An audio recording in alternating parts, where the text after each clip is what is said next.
კითხვა მაქვს მასწავლებლებთან. რატომ არ უწერთ ნიშნებს თქვენს მოსწავლეებს?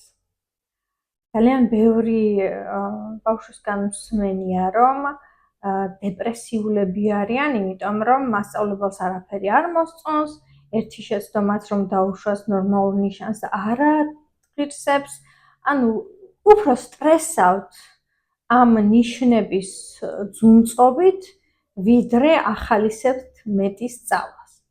და ეს ჩემი მოსაზრება არ არის მხოლოდ ფსიქოლოგებიც და ზოგადად ექსპერიმენტებით ცხადყოფს, რომ რაც უფრო ახალისებ ადამიანს განვითარდეს, უფრო ვითარდება, ვიდრე როდესაც დეპრესიულ გარემოს უქმნიდა, აი სტრესავ, რომ არა შეგეშალა არ დაგიწერ ნიშანს და სხვა დაჯექი ორიანი, როგორც ადრე იყო.